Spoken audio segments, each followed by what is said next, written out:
Olá você, telespectadora, olá você, telespectador da TV Cultura. A partir de agora você acompanha a edição desta quarta-feira, dia 20 de março, do Opinião Litoral. Participam analisando as notícias com você o advogado Marcelo Pavão e o também advogado, Marcelo Pavão também é jornalista, e o também advogado Rodrigo Julião, que já foi presidente da OAB Santos. Os dois já foram professores universitários. O Julião continua sendo? Sim, continuo. Tendo ainda vínculo com algumas universidades aqui da região. Estou de licença há um ano e pouco, mas pretendo voltar em breve. E o Pavão parou de dar aula? Parei, eu dei aula só na Unimonte para os cursos de comunicação, quando o senhor Paulo Schiff era diretor. E hoje a gente tem uma aula aqui, porque são dois professores universitários. E a primeira notícia que a gente vai analisar é da área de atuação, tanto do Marcelo Pavão como do Rodrigo Julião, que é o direito. É uma questão que é muito mais complexa do que parecia à primeira vista.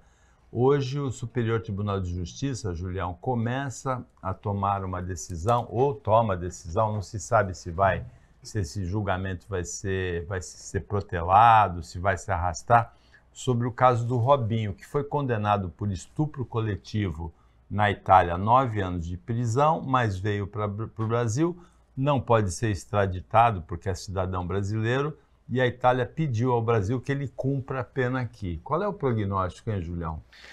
Muito boa tarde, Paulo, Marcelo Pavão, queridos telespectadores. É uma decisão aí bastante polêmica que está para sair hoje pelo Superior Tribunal de Justiça. É um caso que se estende aí há mais de 10 anos, né? O episódio ocorreu em 2013, lá na Itália, contra uma mulher albanesa. E tivemos aí todo o devido processo legal lá na Itália. O Robinho foi condenado, um ídolo de todos nós brasileiros aqui, principalmente aqui na nossa região, na Baixada Santista, né? Um ídolo também do Santos Futebol Clube.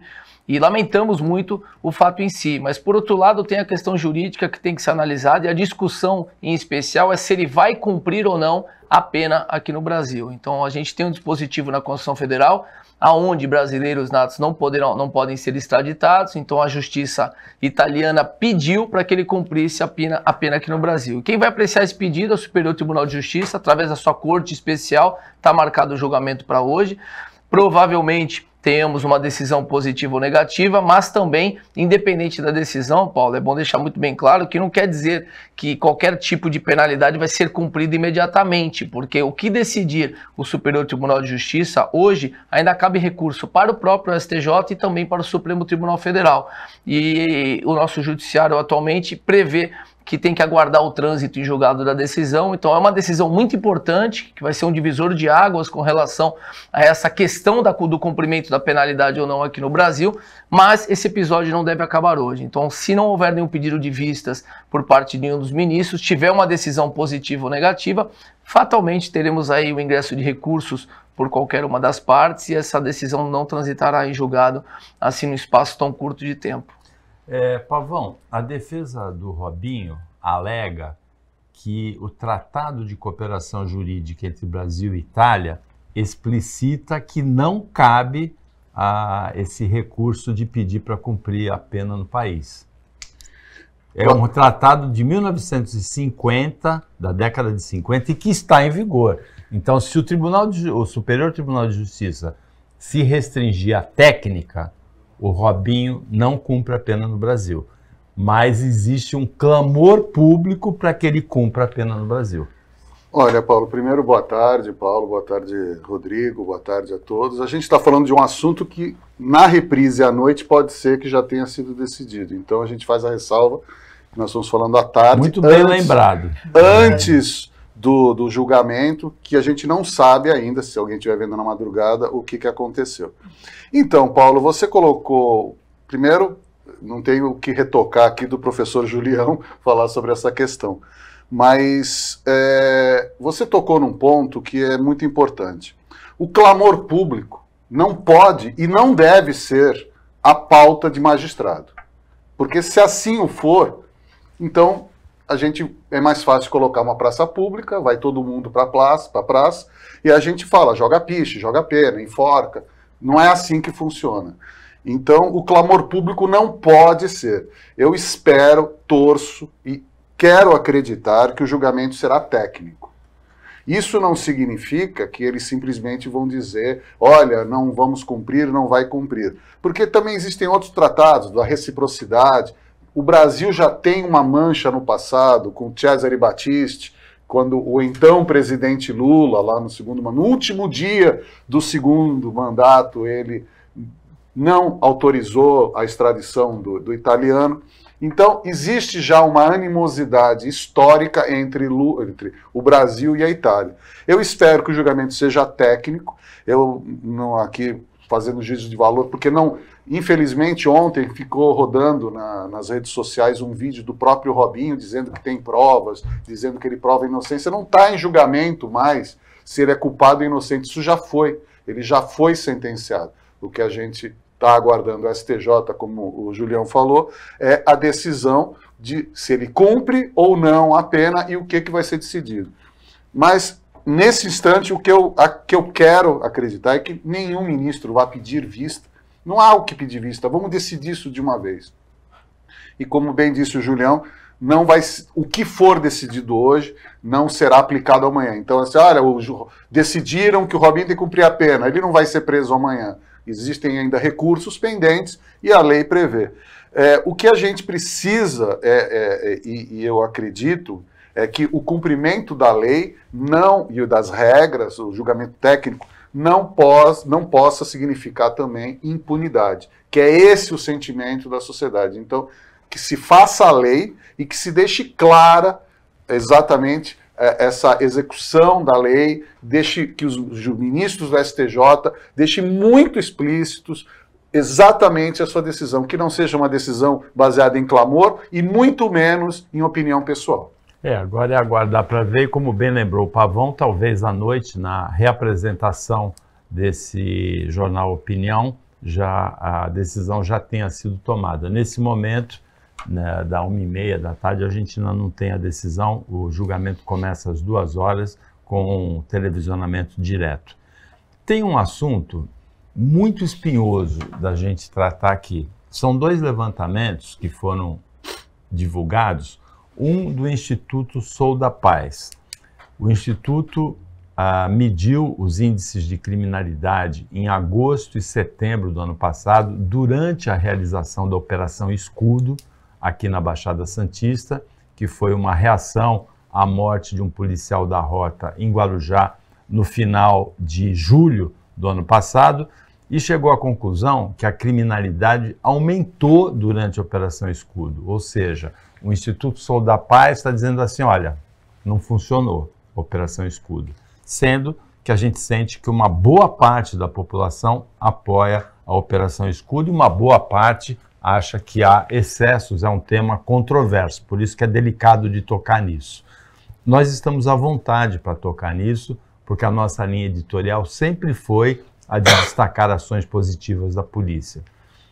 A TV Tribuna, com a Rede Globo, fizeram um levantamento de onde ocorreram as mortes da Operação Verão, já nesse ano de 2024. A Operação Escudo foi a do ano passado. São 48 mortes, 40 aconteceram ou em favelas, ou em palafitas, ou em morros, ou seja, Julião, em áreas de grande vulnerabilidade social.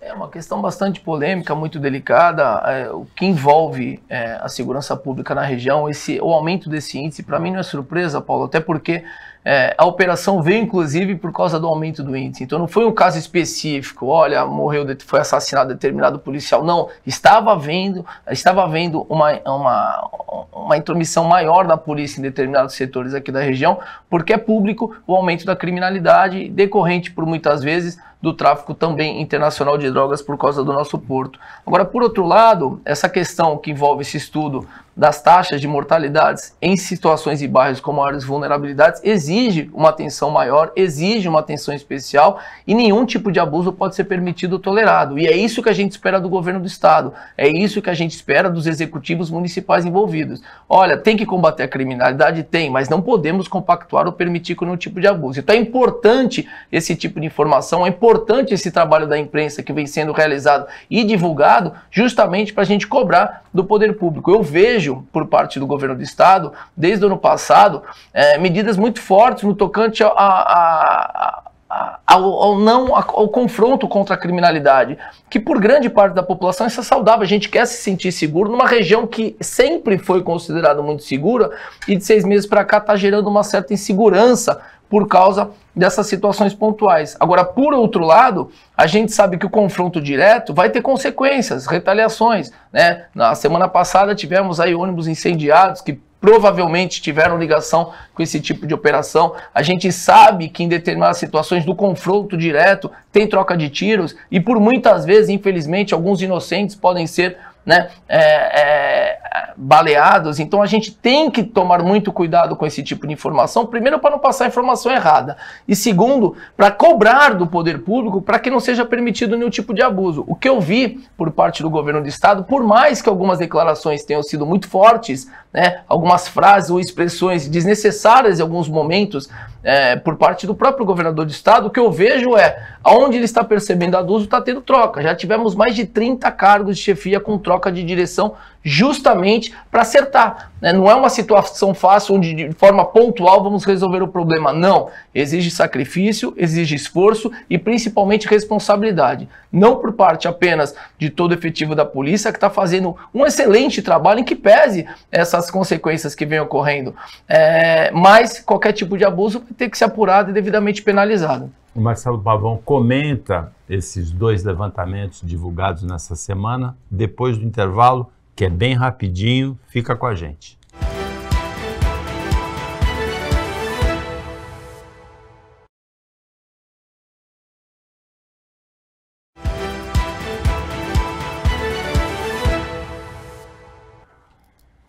Voltando com a opinião litoral, nós estamos comentando, terminamos o primeiro bloco com o comentário do Rodrigo Julião, sobre esses 2 levantamentos divulgados nessa semana, um do Instituto Sou da Paz, dizendo que a criminalidade aumentou na Baixada Santista em agosto e setembro do ano passado, os meses da Operação Escudo, que foi uma reação da Polícia Militar, da Segurança Pública de São Paulo, à morte de um policial da Rota em Ação no Guarujá.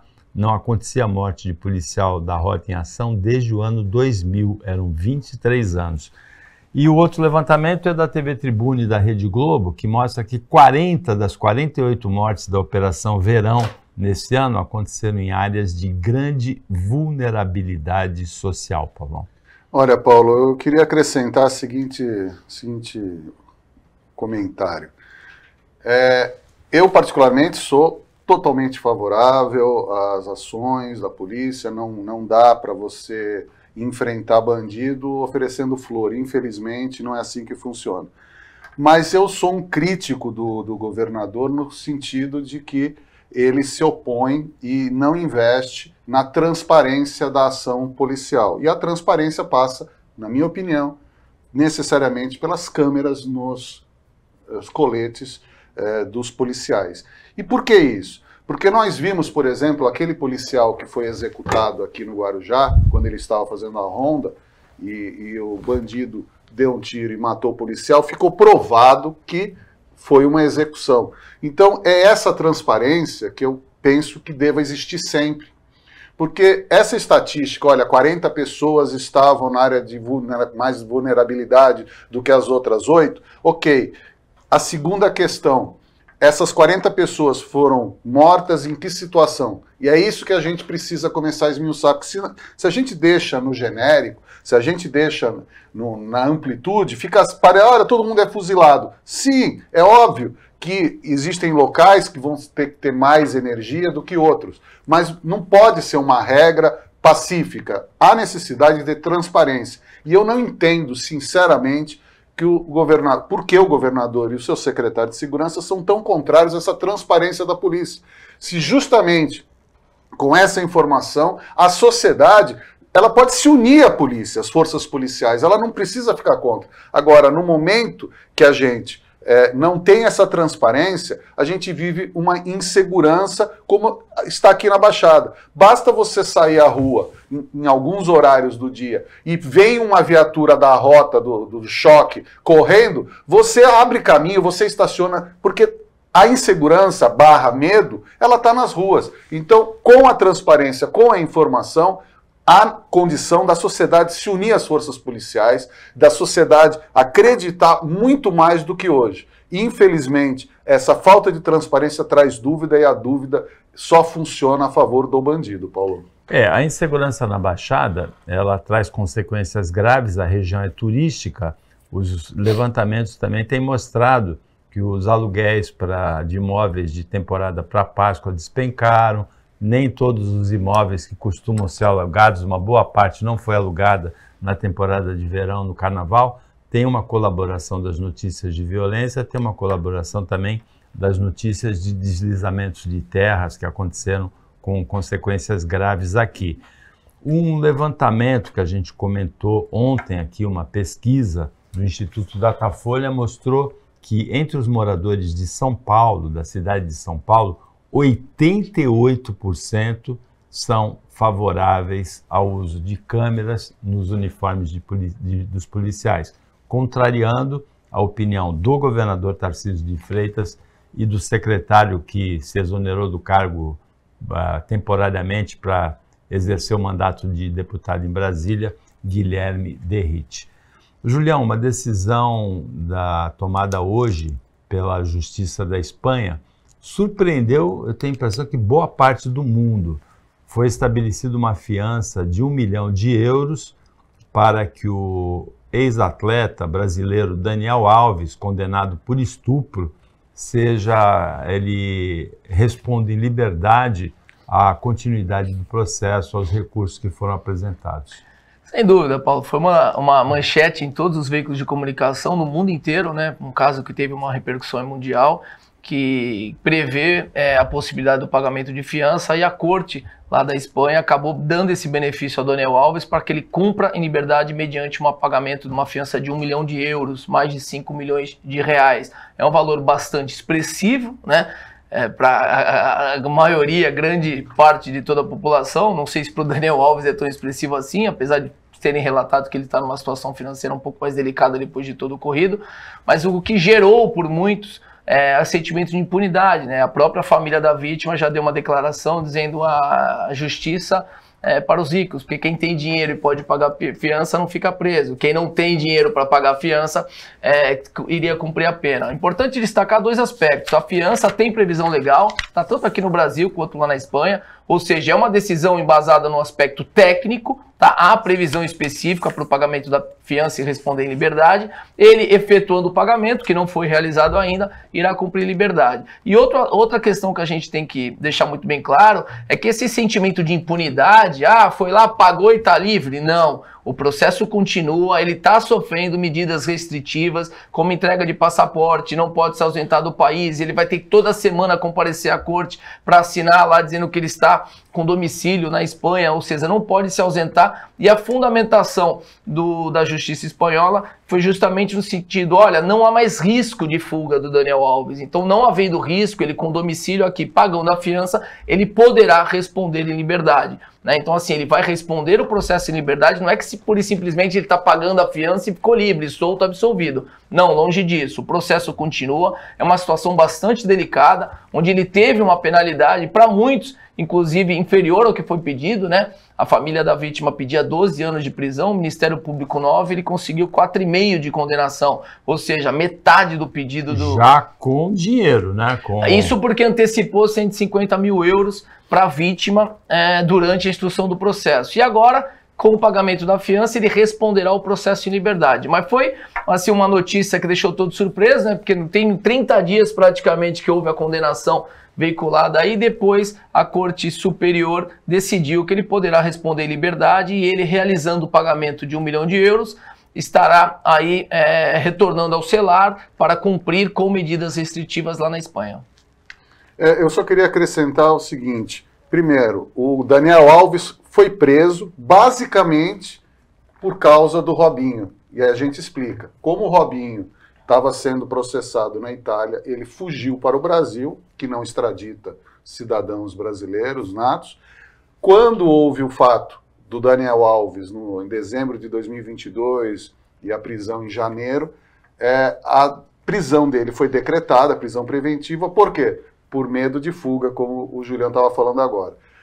A lei espanhola prevê tudo isso, então não é surpresa. É óbvio, a gente estava falando agora de julgamento técnico e julgamento pelo clamor público. O julgamento do Daniel Alves, e não entrando aqui em juízo de valor, do estuprador, da vítima, não é essa a questão.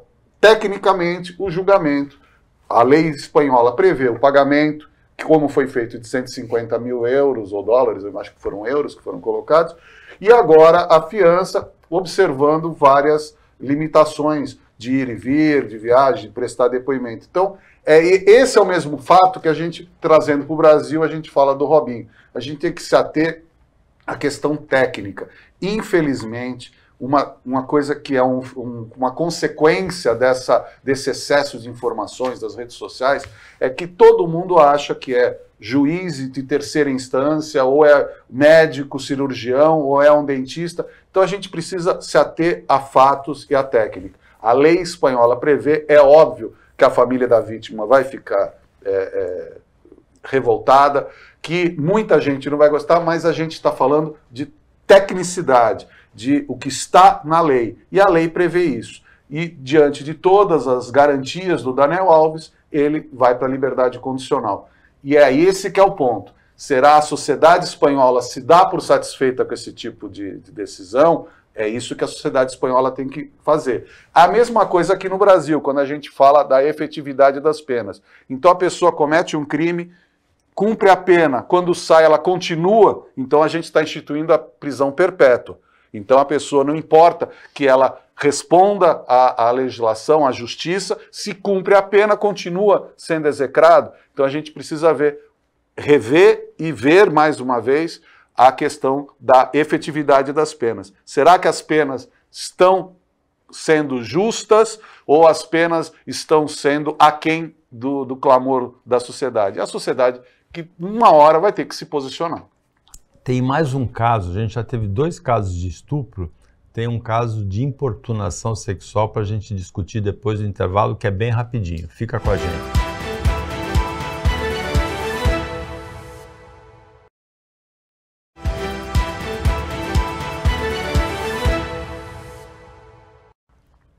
Voltando com o Opinião Litoral desta quarta-feira, com o Rodrigo Julião, Marcelo Pavão, comentando as notícias com você. Pavão, a gente já falou de 2 estupros e ainda tem uma notícia bizarra de importunação sexual.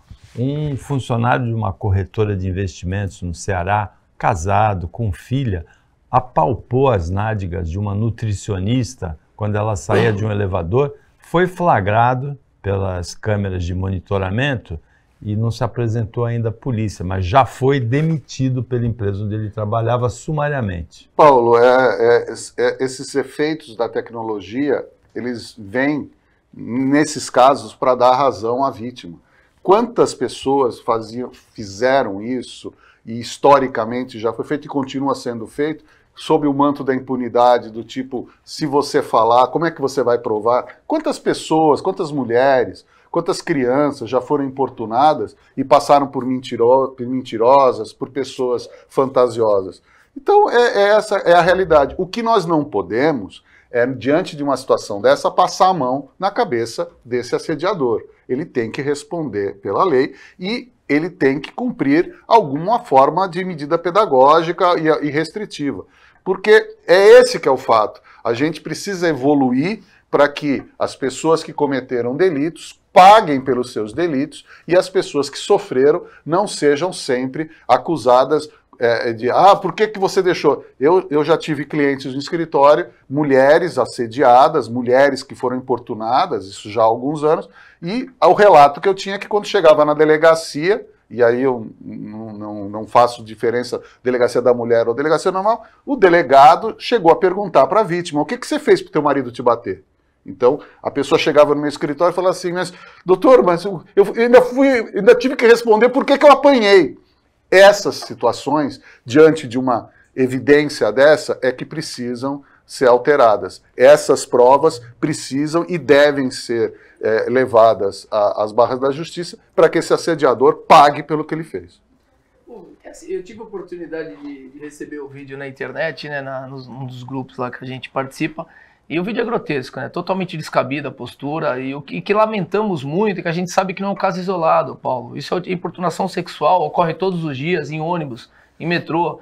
A gente tem casos, inclusive, em avião, né, que você vê que pessoas com uma classe, às vezes, um pouco mais elevada, esse funcionário de corretora de investimento, pai de família, com filho, e você olha no vídeo no meio de um elevador, com câmera, ele vai lá e comete esse ato, esse abuso contra aquela moça que estava saindo do elevador e covardemente, quando ela está de costas ainda, na saída do elevador. Ou seja, não dá mais para compactuar com esse tipo de postura, não tem condições de passar de forma impune uma situação como essa, e hoje os veículos de comunicação, hoje a tecnologia está aí em prol da defesa das mulheres e normalmente, quando tem esse tipo de vídeo, independente do processo criminal que vai responder, de imediato já cumpre a pena social, né? Porque a própria sociedade vem retalhando com muita maestria esse tipo de postura e já foi inclusive dispensado sumariamente da empresa, porque não dá mais para compactuar, infelizmente, com esse tipo de situação que ocorre no dia a dia em todo o Brasil. Eu fico pensando com que cara que esse sujeito chegou em casa depois de ter cometido um ato desse, tendo uma filha, tendo uma esposa em casa. É inacreditável, é bizarro. Agora, de crimes sexuais, a gente passa para crimes cometidos por políticos. Um ex-campeão de votos, chegou a ser o deputado federal mais votado do Brasil, foi governador de São Paulo, eleito de maneira indireta, mas foi também prefeito de São Paulo, eleito de maneira direta, Paulo Maluf. Uma corte na Suíça devolveu ao Brasil 82 milhões de reais que o Maluf tinha lá, Julião. Sendo que em Jersey, um paraíso fiscal, ele já tinha tido 113 milhões de dólares, quase 600 milhões de reais, apreendidos também.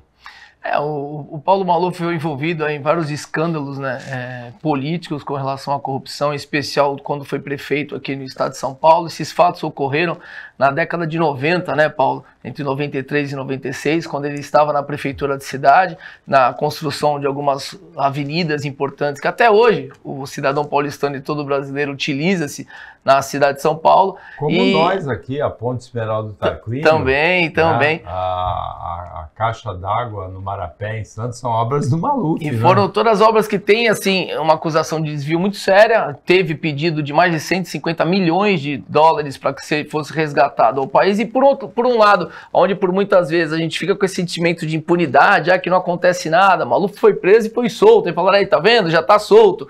Mas sentiu no bolso, né? Ou seja, mais de quase 34 milhões serão devolvidos aí ao Brasil, ou seja, esse dinheiro vai entrar aos cofres da federação e a gente teve aí uma decisão muito importante, um pedido do Ministério Público Federal com acordos de cooperação com a Suíça, esse dinheiro está sendo devolvido ao país. Eu espero, só apenas complementando o que o Julião falou, eu espero que esse dinheiro seja utilizado de forma emblemática na construção de uma escola, na construção de um parque esportivo, de algo para a população, porque esse dinheiro não pode ser restituído e simplesmente ir para o cofre, vamos utilizar. Deve haver uma informação pedagógica, uma situação nesse sentido, pelo menos é o que eu espero. Agora, o ex-governador, ex-prefeito, ex-deputado Paulo Maluf, ele prova do veneno, daquilo que é pior, na minha opinião, para um político, ser enterrado vivo. O Paulo Maluf, ele conseguiu de ser uma pessoa, um político do primeiro time do estado de São Paulo e do país, com inclusive candidato várias vezes a presidente, para hoje estar no ostracismo, esquecido, trancado dentro de uma casa, não homenageado por nada. Eu acho que não deve haver nada pior para um político, mas ele mereceu. O Paulo Maluf começou a carreira política dele, reza a lenda, que dando um anel de diamante para a primeira-dama do Brasil, na época da ditadura, Yolanda Costa e Silva, mulher do presidente Arthur da Costa e Silva, e em troca disso ele ganhou a presidência da Caixa Econômica Federal. E ele instituiu no Brasil a compra de votos, que depois foi utilizada por muitos políticos, né? ele comprou os convencionais da Arena para bater o candidato da ditadura ao governo de São Paulo no partido dele, que era a Arena, como eu disse, para governador de São Paulo, em plena época da ditadura. Depois ele tentou fazer a mesma coisa, isso foi em 78, ele tentou fazer a mesma coisa com a presidência da República, mas aí o adversário dele, Tancredo, ele chegou a fazer a mesma coisa para ganhar a indicação do partido, contra a indicação dos militares para a presidência, que era o Mário Andreasa. Ele conseguiu mobilizar, vamos dizer assim, o partido e conseguiu a indicação. Mas depois ele teve que enfrentar no colégio eleitoral o ex-senador, ex-governador de Minas, Tancredo Neves, e aí o Tancredo Neves falou, não, dessa vez ele vai enfrentar um profissional, a coisa vai ser diferente, um profissional da política. Outro crime de que políticos são acusados, o ex-ajudante de ordens ou de desordens, não se sabe, do Bolsonaro, Mauro Cid, o próprio Bolsonaro e mais 15 pessoas, Pavão, foram indiciadas pela Polícia Federal. Muita gente minimiza, diz assim, não, falsificou carteirinha de vacinação, meu filho também falsificou a carteirinha de identidade para entrar em lugar de 18 anos, balada. Na verdade, eles foram indiciados por inserção de dados falsos no cadastro informatizado do sistema de vacinação do Brasil. Paulo, é um crime gravíssimo. Eu não tem como minimizar isso. Ontem ainda o ex-presidente deu uma entrevista dizendo é público e notório que eu sou contra e não tomei a vacina. O problema é seu, presidente. O problema é que foram impressos 6 vias de um cartão falso, inclusive no Palácio do Governo Federal. Quer dizer, é uma barbaridade o que foi feito, que precisa ser levado. Agora, a gente precisa deixar claro, Polícia Federal, ela acha indícios e por isso o nome é indiciamento. Então, agora cabe à Procuradoria-Geral da República, porque tem um deputado entre os indiciados, por isso que o foro é o privilegiado da STF, que cabe à PGR denunciar ou não. Aí sim, Bolsonaro e os demais viram réus. Neste momento, porque já tem gente ontem falando, o Bolsonaro vai ser preso amanhã? Até sexta-feira ninguém vai ser preso assim. Porque a Polícia Federal indiciou... Nesse processo ele nem é réu ainda. Não existe réu em inquérito. A PGR é que vai decidir se vai denunciar ou não. E aí sim, aceita a denúncia...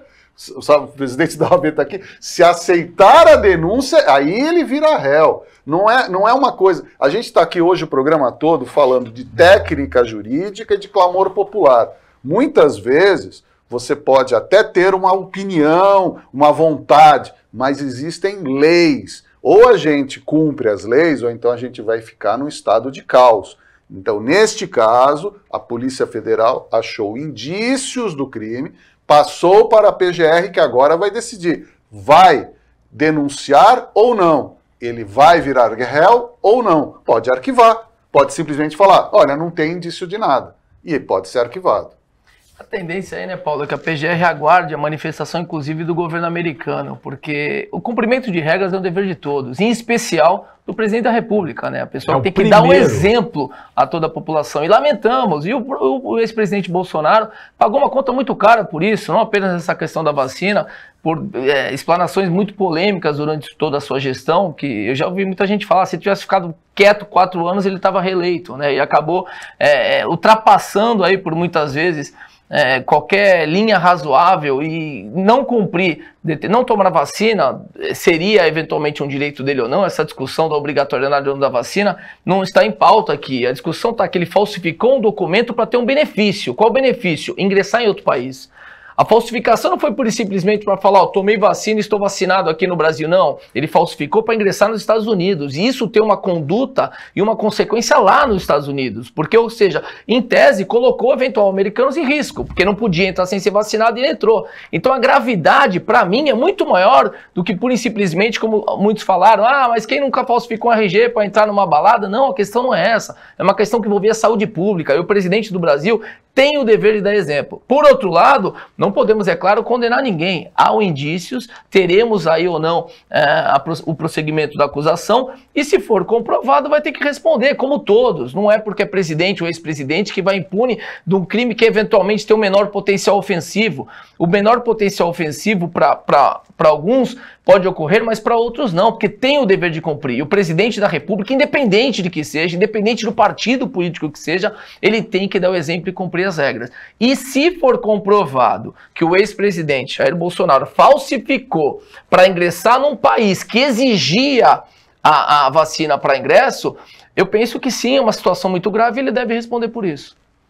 É complicada a situação do Bolsonaro. Por outro lado, a gente falou de presos recuperarem ou não os direitos políticos, os direitos de cidadania, depois de cumprir a pena, né? Foi um assunto do Opinião de hoje.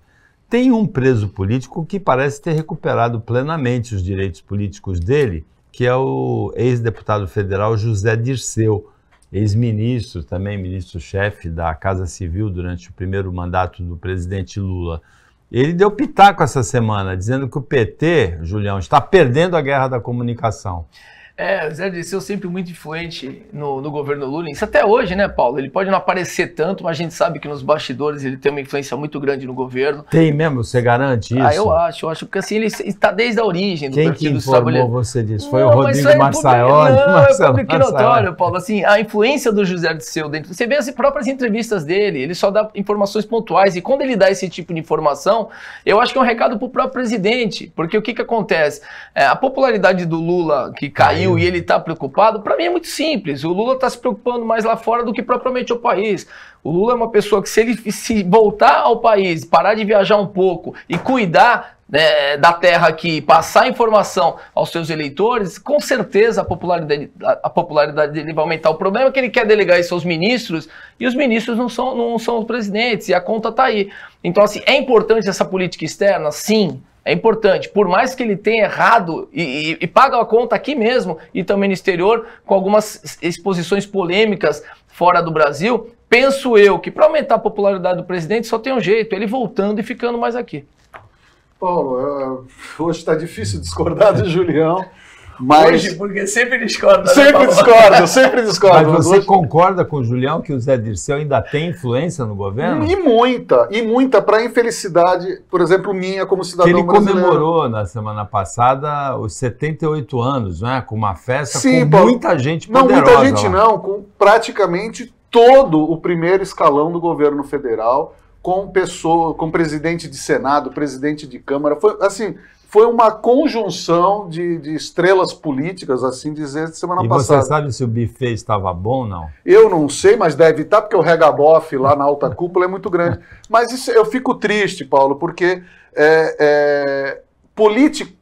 como cidadão, ele pode até voltar a ser candidato, ele pode fazer o que quiser. Politicamente, ele representa uma página obscura do Brasil, uma página onde a gente tem o mensalão, onde os deputados recebiam dinheiro público para votar de acordo com o governo, onde você tem depois o Petrolão e o Dirceu envolvido em tudo. Eu esperava, sinceramente, que a gente está falando de recuperação. Como cidadão, ele tem direito de fazer o que ele quiser, mas como política, é ruim. E principalmente, se o presidente Lula quer se livrar daqueles anos nefastos, daquela situação da corrupção, se ele quer provar que mudou, e eu coloco sempre, se ele quer provar, se a vontade dele é provar, ele precisa mudar. Ele precisa deixar, como o Juliano está falando, de ficar se preocupando com a vida do mundo, voltar para o Brasil, e principalmente aqueles colaboradores que pisaram na bola, e eu vou... cai fora.